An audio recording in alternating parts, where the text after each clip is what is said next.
मुक्ताईनगर तालुक्यातील हरताळे ग्रामपंचायतीच्या कारभाराबाबत एक धक्कादायक प्रकार समोर आल्यानं नागरिकांमध्ये संताप व्यक्त होतोय। प्रधानमंत्री आवास योजनेअंतर्गत लाभार्थी असलेल्या हरताळे येथील रऊफ खान यांना मिळणारा घरकुलाचा हप्ता चुकीच्या खात्यात जमा झाल्याचा गंभीर आरोप करण्यात येतोय।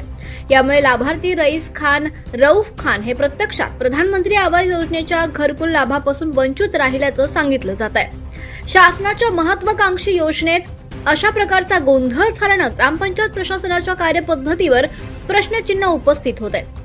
लाभार्थ्याच्या म्हणण्यानुसार अनेक वेळा पाठपुरावा करून देखील या प्रकरणाकडे गांभीर्याने लक्ष देण्यात येत नसल्यानं नाराजी व्यक्त होते। संबंधित प्रकरणाची सखोल चौकशी करून दोषींवर कारवाई करण्यात यावी आणि लाभार्थ्याला न्याय मिळावा अशी मागणी आता नागरिकांकडून होते।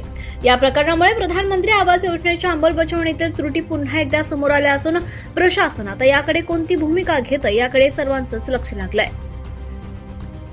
माझा 2024-25 मध्ये पंतप्रधान योजनेत घरकुल मंजूर झाला होता। मी त्या भरोशावर घर तोडून ठेवलेला आहे माझा आणि माझ्या स्वखर्चाने मी त्या घराचा ओटा सुद्धा तयार करून दिलेला आहे आणि माझ्या आजपर्यंत मला घरकुलाचा हप्त्याचा लाभ भेटला नाही आहे।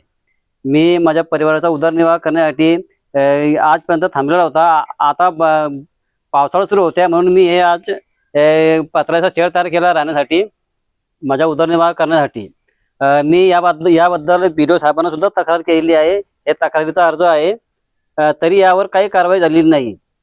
माझी पोलीस प्रशासनाला आणि BDO साहेबांना एकच विनंती आहे की मला माझ्या घरकुलाचा पहिला व दुसरा हप्ता लवकरात लवकर मिळावा आणि ज्यांनी माझा हप्ता घरकुलाचा लाभ मिळवून घेतलेला आहे दुसऱ्याने, त्याच्यावर कडक कारवाई झाली पाहिजे आणि त्यांना जे पोलीस प्रशासनाद्वारे त्यांच्यावर कारवाई करण्यात यावी आणि त्यांना कठोर शिक्षा देण्यात यावी।